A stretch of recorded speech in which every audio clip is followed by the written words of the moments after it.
బయట చాలా మంది డైరీ ఫామ్ అందుకే చూపిస్తారు అన్న ఫోకస్ మొత్తం. వాడు కొంచెం ఆలోచించకుండా కూడా స్టడీ అయిపోయినామంటే ఇన్వెస్ట్మెంట్ లక్షలు లక్షలు పెడతారు. కానీ అది అక్కడ ఆలోచన వేరే అన్న ఫీల్డ్కి వచ్చి దిగిన తర్వాత దాన్ని ఏముంటుంది అనేది చాలా మంది లాస్ అయిపోతారు. ఇట్లా దాని అవగాహన నుండి ఫస్ట్ ఆఫ్ ఆల్ పని రావాలన్న. మనకు దాని గురించి ఏం తెలియదు వచ్చి డైరెక్ట్ డైరీ ఫామ్ వర్కర్లను పెట్టి ఎంతోమంది లాస్ అయిపోతారు. ఆ వర్కర్లను పెట్టి కనీసం మనకు కొంచెం అన్న వర్క్ రాంది వర్కర్లను పెట్టి నెక్స్ట్ వాడు బీఆర్ వాడు నెక్స్ట్ నైటే వెళ్ళిపోతారు. మనం వర్క్ మనకు వాడు వెళ్ళిపోయినా కానీ మనం చేసుకున్నంత కెపాసిటీ ఉండాలి. వాడు వాడు లేని రోజు మనం ఏం చేస్తాం చెప్పు. ఇదేమన్నా ఒకటి వెహికల్ కాదు. ఆ రోజు వాడు డ్రైవర్ రాకపోతాడు నడిపి పెట్టడానికి. ఇది పాలు తీయడం, ఒక్కరోజు తీయకపోతేనే పొదువాపులు వచ్చి ఆవులు ఫీవర్ వచ్చి చాలా చనిపోతుంటాయి కూడా కొన్నిసార్లు. అలాంటి టైంలో ఏమంటున్నా అంటే ఈ ఫీల్డ్లోకి వచ్చే వరకు ప్రతి ఒక్కరు నేను చెప్పేది ఏంటంటే ఫస్ట్ ఆఫ్ ఆల్ పని వచ్చి ఉండాలి. ఇది ఒకవేళ లేకున్నా కానీ ఒక దగ్గరకు పోయి ఒక నెల రోజులు 2 నెలలు వాళ్ళ దగ్గర చూసి నేర్చుకొని డైరీ ఫామ్ అప్పుడు స్టార్ట్ చేస్తే మంచిది అనేది నా ఒక ఆలోచన. అంటే కొత్తగా పెట్టే వాళ్ళకు నేను చెప్పేది సూచన ఒకటి నాది. నమస్తే, మీరు చూస్తున్న దేశం కోసం రైతు. అయితే ఈరోజు మనం వచ్చేసి చింతపల్లి విలేజ్, వంగూరు మండలము, నాగర్ కర్నూలు డిస్టిక్ రావడం జరిగింది. చూడండి మనకు సాయి ఎందుకంటే చాలా యంగ్. ఏంటి అసలు డైరీ ఫామ్లోకి రావడానికి గల కారణం ఏంటి? నాకు ఒక 1 ఇయర్ నుంచి టచ్లో ఉన్నాడు. ఒక ప్లేస్లో కలిసి అప్పటి నుంచి నేను డైరీ ఫామ్ చేస్తున్నాను. అంతకంటే ముందు నుంచి కూడా చేస్తున్నారు. ఇప్పుడైతే విశాలమైనటువంటి షెడ్ వేసుకొని కొన్ని ఆవులు మెయింటైన్ చేస్తున్నారు. ఆ వివరాలన్నీ కూడా సాయి ద్వారా మనం తెలుసుకునే ప్రయత్నం చేద్దాం. హలో సాయి. నా పేరు సాయి. మాది మా గ్రామం డండి చింతపల్లి, మండలం వంగూరు, జిల్లా నాగర్ కర్నూలు జిల్లా. ఓకే, అంటే ఇంత చిన్న వయసులో మన డైరీ ఫామ్ ఎంచుకోవడం ఎట్లా? మళ్ళీ దీని గురించి మీకు ఆలోచన? అంటే నాకు చిన్నప్పటి నుంచి అవగాహన, ఒక 10th క్లాస్ నుంచి కొంచెం దీని ఫీల్డ్లో చూసి ఉండే. ఎట్లా మీ వాళ్ళు చేసేవాళ్ళ? ఇవ్వలే, మా ఫాదర్ అందరూ హైదరాబాద్లోనే ఉండేది. నేను ఒక్కనే మా అమ్మమ్మల ఊరిలో ఉంటుండే. అక్కడ వాళ్ళకు ఉంటుండే చూసిన తర్వాత ఇక 10th అయిపోయినామంటే ఇంటర్ హైదరాబాద్ వెళ్ళినా. ఓకే, హైదరాబాద్ కాలేజ్ చేసిన తర్వాత వేరే దానికి ట్రై చేసి ఉండే. కాకపోతే అది మనకు మెడికల్ టెస్ట్ పోయినందుకు నెక్స్ట్ ఆప్షన్ డైరీ ఫామ్ పెట్టుకున్నాం. డైరీ ఫామ్లోకి దిగినాము. ఓకే, ఎప్పుడు స్టార్ట్ చేసాను మళ్ళీ ఇది? నేను 2023లో స్టార్ట్ చేసాను. 2023లో స్టార్ట్ చేసిన. ఓకే, అంటే ఈ షెడ్ ఇదంతా ఉండేనా? మళ్ళీ ఎట్లా షెడ్? లేదు, ఏం లేదు. ఒక 2 ఆవులను తెచ్చుకొని ప్రజెంట్ నాకు తెలియదు, దాని గురించి కూడా ఆహ్వానం లేదు. ఒక 2 ఆవులను తెచ్చుకొని ప్రజెంట్ స్టార్ట్ చేసిన. ఓకే, ఎక్కడ తీసుకురా 2 ఆవులు? మన కలవకుర్తి లోకల్లోనే తీసుకున్నాం. ఓకే, ఎట్లాంటి ఆవులు తీసుకురా? 2 జెర్సీ తీసుకున్నాం. 2 జెర్సీ తీసుకున్నాం. ఎందుకు అట్లా జెర్సీ తీసుకురంటే ఎక్కువ పాలిచ్చే ఉంటాయి కదా? మనకు తెలియదు కదా అన్న, దాని గురించి తెలియదు. జస్ట్ మిల్కింగ్ తీయడానికే రాదు మనకు. కాకపోతే అది తెచ్చుకుంటే దాని గురించి అర్థమైనాక తర్వాత హెవీ పాలు ఇచ్చే ఆవులను తెచ్చుకున్నా అని మనకు తెలుస్తుంది. దాని గురించి మెయింటెనెన్స్ విషయంలో కూడా అనేది కొంచెం అది తీసుకుని వచ్చిండే. ఓకే, సరే. ప్రజెంట్ ఎన్ని ఆవులు వర్క్ చేసారు? ఇప్పుడు ప్రజెంట్ నా దగ్గర 8 ఆవులు ఉండేనా. ఒకటి రీసెంట్గా ఒకటి చనిపోయిండే. ఇప్పుడు ప్రజెంట్ 7 ఆవులు ఉన్నాయి. ఓకే, ఇవి మీరు 2 తీసుకురు కదా, తర్వాత ఇవన్నీ మళ్ళీ కొన్నాయనా? మొత్తం కొన్నాయన్న. ఓకే, మిగతా ఎలాంటి ఆవులు ఇవి? ఇప్పుడు ప్రజెంట్ ఉన్నాయి ఒక 4 హెచ్ఎఫ్ ఉన్నాయి, 3 జెర్సీ ఉన్నాయి. ఓకే, సరే. అయితే మనకు షెడ్ గురించి చెప్పండి ఒకసారి. ఇది చాలా విశాలంగా కనిపిస్తుంది. అవును, అంటే మొత్తం ఇలాగే వేసుకున్నారా లేకపోతే ఎట్లా దీన్ని? ప్రజెంట్ నా దగ్గర ఉండే అమౌంట్ బట్టి ఒక 30 ఫీట్స్ వేసుకున్నా ఫస్ట్. తర్వాత మళ్ళీ ఒక 30 ఫీట్స్ పెంచి మొత్తం 65 ఫీట్స్ అయినాయి. Round figure. ఇట్లా ఎంత మనకు ఇప్పుడు? 65 ఫీట్లు ఉంటుంది. ఇట్లా అడ్డం 33 ఫీట్లు ఉంటుంది. ఓకే, ఎన్ని పశువులు మనం దీంట్లో కట్టేసి? 22 పడతాయి అన్న. 22 వస్తాయి. ఇంకా మనకు చాప్ కట్టర్ కానీ దాన కట్ల రూమ్లోనే ఇది ఇక్కడ మన ప్రజెంట్ ఉన్న ఒక రూమ్ ఏమో లేబర్కి, రేపు ఫ్యూచర్లో పెట్టుకున్నా కానీ ఒకటేమో ఇక్కడ సైడ్ ఏమో దానాకు పెట్టుకున్నాం. దానాకు తర్వాత లేబర్కి. రైట్, సరే. అయితే మనకు చాలా విశాలంగా కనిపిస్తుంది కాబట్టి ఇంత పెద్ద మొత్తంలో వేసుకోవాలంటే మళ్ళీ ఎంత ఖర్చు పెట్టారు మన దీనికి? ఓన్లీ షెడ్ వరకు 8 lakhs అయినాయి. ఓన్లీ షెడ్ వరకు అంటే ఫస్ట్ నుంచి కంప్లీట్ చేసినంత వరకు 8 lakhs అయినాయి. ఓకే, సరే. అంటే మనకు ఈ ఆవులు తీసుకున్న తర్వాత మళ్ళీ మేత అదంతా మీ దగ్గర ఎప్పటి నుంచి దానికి ప్లాన్ చేశారు? నేను ఫస్ట్ ఆవులను దేకముందే ఒక 3 months ముందే నేను సొప్ప నాటిపోయినా. సొప్ప నాటి హైదరాబాద్ వెళ్ళిపోయినా. ఇక్కడ మా బాబాయ్ వాళ్ళు ఉండే, వాళ్ళు దానికి వాటర్ పెట్టడం, యూరియా అవన్నీ ఫెర్టిలైజర్ చూసుకున్నారు వాళ్ళు. తర్వాత నేను రిటర్న్ వచ్చినాక డైరెక్ట్ ఆవులను తెచ్చుకున్నా. ఇక ఓకే, ఏం గడ్డి పెట్టుకున్నారు మళ్ళీ? సూపర్ నేపియరే పెట్టుకున్నా. సూపర్ నేపియర్ పెట్టారు, సరే. ఓకే, ఇప్పుడు ఎంత ఉంది సూపర్ నేపియర్? ఇప్పుడు నా దగ్గర ఒక 2 ఎకరాల వరకు ఉంటుంది. ఓకే, సరే. ఇక మళ్ళా ఓన్లీ సూపర్ నేపేరేనా వేరే ఏమన్నా ఇస్తారు? ఇప్పుడు ప్రజెంట్ సూపర్ నేపర్ ఉంది, 4G బుల్లెట్ రీసెంట్గా ఆన్లైన్ బుక్ చేసి 4G బుల్లెట్ ఉంది. ఎప్పుడు తెచ్చుకున్నది? అది ఒక 6 months బ్యాక్ తెచ్చిండు 4G బుల్లెట్. వచ్చిందా మనకి గ్రోత్? వచ్చింది ప్రజెంట్. అంటే కటింగ్ ఉందా ఇప్పుడు? ఉంది, కటింగ్ ఉంది. ఓకే, సరే.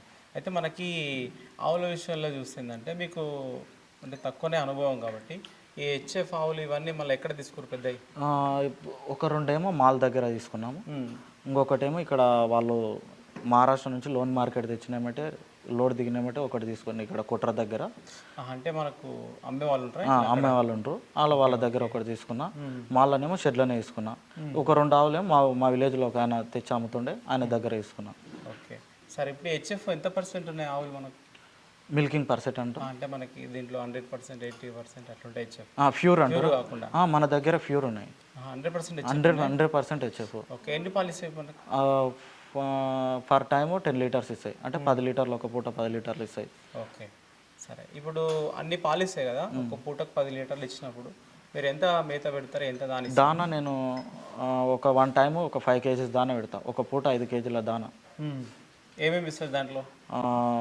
యాడ్సన్ మురుకులు, పల్లి పౌడరు. ప్రజెంట్ అయితే ఇప్పుడు ఈ 2 వాడుతున్నా. ఇంత ముందేమో వేరే పత్తి చెక్క, మక్క పిండి ఇవన్నీ వాడుతుండే. దానికి ఏవి ఖర్చు ఎక్కువ వస్తుంది. ఇప్పుడు పత్తి చెక్కకు రేటు పెరిగింది. అయితే యాడ్సన్ మురుకులు మనకి SNF ఫ్యాట్ పర్సెంట్ కింద మంచిగా వస్తుంది. యాడ్సన్ మురుకులు దాని ప్లేస్గా ఒకటి పల్లి పౌడర్ వాడుతున్నాం. ఓకే, సరే. అంటే మనకు అన్ని దానాలు ఇచ్చినండి పాలు మళ్ళీ మీకు ఇప్పుడు వస్తున్నాయా? వస్తున్నాయి, ప్రజెంట్ వస్తున్నాయి. కాకపోతే ఇప్పుడు డెలివరీ తోటి ఒక 5 ఆవులు ఉన్నాయి.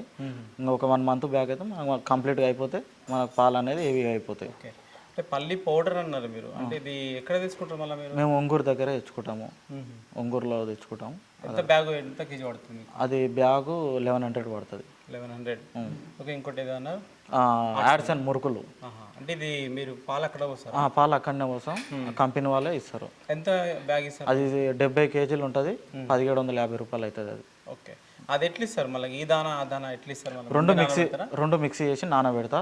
నానబెట్టి మార్నింగ్ ఈవినింగ్ 2 times 2 సార్లు ఇస్తా. అంటే ఇది ఎక్కువసేపు నానబెట్టే అవసరం లేదు? అవసరం లేదు, ఒక 5 minutes జస్ట్ మనం ఒక ఆవును పాలు వండే లోపలనే అది నానేసి. రైట్.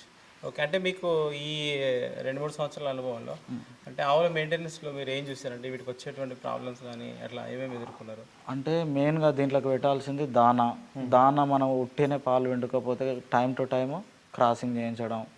క్రాసింగ్ ఇంపార్టెంట్ మనకు. అంటే ఈ ఇయర్ నేను లాస్ అయినా, కొన్ని దీంట్లో కూడా లాస్ అయినా. ఎందుకంటే ఏవి పాలు ఇచ్చినాయి కానీ నాకు కరెక్ట్ టైం కట్టలేదు. నేను ఫస్ట్ టైము అంటే నేను పెట్టిన 1 year లోపలనే ఒక్క పూట 40 లీటర్లు వచ్చిన. లాస్ట్ ఎండింగ్ వస్తే ఒక పూట 3 లీటర్లకు వచ్చింది నా పాలు. అంటే దాని మైనస్ పాయింట్ ఏమైందంటే ఆవులు టైంకు కట్టించకపోవడమే నాది ఒకటి, అది మిస్టేక్ అయింది. ఓకే, అంటే మనకు యాన్యువల్ ప్రాబ్లమా లేకపోతే? యాన్యువల్ ప్రాబ్లం అంటే కొంచెం హెవీగా పాలు ఇస్తున్నాయి కదా, దాంట్లో అన్నిటి గర్భసంచి అన్నిటి సహకరించలేదు, సెమన్ ఇప్పిస్తే నిల్చలేదు. తర్వాత బుల్ తీసుకొని వచ్చిన, ఇక్కడ లోకల్లో ఒక బుల్ ఉంటే దాంతో క్రాస్ చేయించినాక 7 ఆవులు మొత్తం బుల్తోటే క్రాస్ అయిపోయినాయి. ఇంకా క్రాస్ అయిన తర్వాత అన్నీ ఒక్కటేసారి బంద్ అయిపోయినాయి పాలు.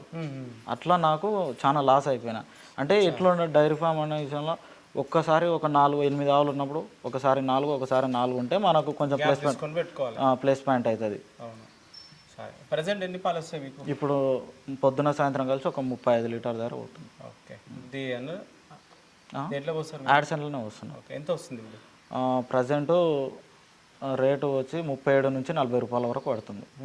ఓకే, సరే. ఇప్పుడు మామూలుగా ఈ ప్రాబ్లం కాకుండా ఇంకేం ప్రాబ్లం చూసారు? ఒకవేళ ట్రీట్మెంట్ ఎట్లా చేసుకుంటారు మళ్ళీ మీరు? ట్రీట్మెంట్ కూడా అనుకూలంగా పెద్ద ఆవుల ట్రీట్మెంట్ అంటే డాక్టర్ వస్తాడు. కొన్ని టైంలో నేను కూడా చేసుకుంటా, నాకు తెలిసింది నేను చేసుకుంటా. ఎమర్జెన్సీగా ఉన్నప్పుడు, ఒకవేళ ఇంకా సీరియస్ కండిషన్ ఉన్నప్పుడు మన వెటర్నరీ డాక్టర్ని పిలుస్తా, స్పాట్కి వచ్చేసి చూసుకుంటాం. ఇప్పుడు దానా, గడ్డి వీటితో పాటు ఇంకేమైనా ఇస్తా మనకి అడిషనల్గా వీటికి? ఇంకా అట్లాంటివి ఏమన్నా మినరల్ మిక్సర్, కాల్షియమా అవి రీసెంట్గా అయితే ఇప్పుడు ఏం వాడతలేను. కొంచెం ఆవులు అన్నట్టు పాలు కూడా తగ్గినా, ఇన్వెస్ట్మెంట్ మొత్తం దానికే వెళ్ళినా కానీ నాకు మిగులుబాటు లేదు. కొంచెం ఇప్పుడు 1-2 ఆవులు ఉంటేనేమో పెద్ద ప్లేస్ ఏం కాకపోతుండే. మనకి 7-8 ఆవులు అయినాయి కదా, దీంట్లోకి మెయింటెనెన్స్కి నా పాల పైసలు మొత్తం దానికే పోతున్నాయి. అంటే అన్ని పాలు ఇస్తలేవు కాబట్టి ఇప్పుడు 1-2 ఇస్తున్నాయి, 3 ఇస్తున్నాయి కాబట్టి దానికి మనకు అట్లా కొంచెం మిగలట్లేదు. ఒక నెక్స్ట్ మంత్ నుంచి అన్నీ ఇంతాయి, అప్పటి నుంచి కంటిన్యూగా మన దగ్గర మెయింటెనెన్స్ కరెక్ట్ అయిపోతుంది. అవును. ఓకే. ఇప్పుడు అంటే ఇక్కడే ఉంచుతారా షెడ్లోనే తిప్పాలా బయట ఏమన్నా? ఏం లేదు, ఓన్లీ షెడ్లనే, వాటర్ కానీ మొత్తం ఇళ్ళనే, ఓకే. బయటకు అయితే ఏమి ఇడిచేది ఉండదు. ఎవరెవరు చూసుకుంటారు మళ్ళీ? నేను మా అమ్మ చూసుకుంటాం, ఇద్దరు చూసుకుంటారు. అయితే దీంట్లో చూస్తే ఏంటంటే మనం కొత్తగా మ్యాట్లు వేసుకున్నట్టు. అవును. అంటే మీకు మ్యాట్ల మీద అనుభవం అంటే చాలా అనుభవం లేదు కానీ నా ఆలోచన ప్రకారం అయితే పెద్ద ఉన్న ఆవులు ఏమైతే అంటే ఈ బెడ్ కదా, కొంచెం పెండ ఎరిగిన తర్వాత అలా కాలు పెట్టి లేచినప్పుడు జారుతుంది అనేది. ఈ మ్యాట్లు ఉంటే కొంచెం స్మూత్గా లేసాయి, దాంట్లోకి ఎఫెక్ట్ పడదు, నిమ్మలంగా ఉంటుంది అన్నట్టు ఆలోచనతోటి మ్యాట్లు తీసుకొని వచ్చిన. ఎంత వెయిట్ ఉంటాయి? ఎక్కడి నుంచి మళ్ళీ తెచ్చుకున్నారు? ఒక్క మ్యాట్ ఇది 45 నుంచి 50 కేజెస్ దగ్గర ఉంటాయి. ఇది సంతాపూర్లో ఇచ్చుండే. అచ్చా, ఎంత పడ్డది ఒకటి? 3200 పడ్డది. 3200 ఈ మధ్యనే తెచ్చుకున్నట్టు కదా? రీసెంట్గానే ఇచ్చిన. ఓకే. ఎన్ని తీసుకున్నారు మళ్ళీ మొత్తం? 10 మ్యాట్లు తెచ్చున్నా. 10 మ్యాట్లు తీసుకున్నారు. అంటే మీరు ఈ 3 ఇయర్స్లో ఏమన్నా పెంచుకోరా దూళ్ళను? అంటే 3 ఇయర్స్లో నాకు దూల అనుభవం లేకున్నదన్న. పాలు సరిగా ఇడవకపోవడం, అది దానివల్ల కొన్ని చనిపోయినాయి. ఇంకా కొంచెం ఇప్పుడు ప్రజెంట్ ఇంకా దాని గురించి అర్థమైంది. ఆవులను కొంటే ఎంత అమౌంట్ అవుతుంది, దూలను మన దాంట్లో మనం పెంచుకుంటే ఎంత మిగులుతా అని చెప్పేసి ఇప్పుడు 8 దూళ్ళు ఉన్నాయి ప్రజెంట్. అక్కడ బయట 4 ఉన్నాయి, ఇక్కడ షెడ్లో 4 ఉన్నాయి. ఇప్పుడు కూడా ఆవులు ఈనడానికి ఒక 5 ఆవులు ప్రజెంట్ ఉన్నాయి. ఇప్పుడు ప్రజెంట్ 4 ఇస్తున్నాయి. 4 ఎన్ని లీటర్లు అయితే? ఒక్కొక్కటి మొత్తం కలిపి మనకు ప్రజెంట్ ఒక్క పూట 17, 18 లీటర్లు అట్లా అవుతుంది. ఓకే. అయితే ఇప్పుడు ఈ అన్ని దానాలు వాడితే మీకు కొంచెం ఎక్కువ అవుతుందని చెప్పేది. అంటే 2 దానాలు వాడుతారు. అవును. అంటే ఆ దానాలకి వీడికి మీకు ఏమైనా తగ్గుతుందా? తగ్గుతుంది, చాలా తగ్గుతుంది. ఇప్పుడు పత్తి చెక్క దగ్గరకు పోతే 1800 ఉంది, ఇప్పుడు అన్ సీజన్ కాబట్టి 1800 ఉంది. అదే పల్లి పౌడరు ఇవి 1100, ఇది 45 కేజెస్ వస్తుంది. దీని నుంచి కూడా మంచి రిజల్టే ఉంది, దాని నుంచి కూడా రిజల్ట్ ఉంది, కానీ ఏవి ఎక్కువ అవుతుంది అమౌంట్. ఓకే. అది అప్పుడు ప్రజెంట్ నా దగ్గర 2 ఆవులే పాలిస్తుంటే కూడా 2 ఆవులకు నెలకు 30,000 దానా పెట్టినారు. 30,000 దానా. ఇప్పుడు ఎంత ఖర్చు అవుతుంది దానాకు? దానాకు నెలకు ఒక 10,000 పోతుంది. 10,000 దానా ఖర్చు పెడతారు. 10,000 దానా. అంటే ఇప్పుడు మీ అమ్మ మీరిద్దరు మెయింటైన్ చేస్తారు. అంటే దీంట్లో మీరు చేసేటువంటి ఏమైనా వస్తుందా దీంట్లో ప్రజెంట్ అయితే? అంటే ఇన్కమ్ ఏమైనా కనిపిస్తుందా మీకు? ప్రజెంట్ ఉంది. ఇన్కమ్ లేనిది ఇంతవరకు అయితే రాలేదు కానీ చెట్టు. ఇప్పుడు ప్రజెంట్ మనకి ఇన్కమ్ ఉంది, దీనివల్ల 3 ఇయర్స్ నుంచి ఉంది కాబట్టి ఒక్కొక్క స్టెప్ వేసుకుంటా ఈ స్టేజ్ వరకు వచ్చింది. ఓకే. సరే సాయి. ఓకే.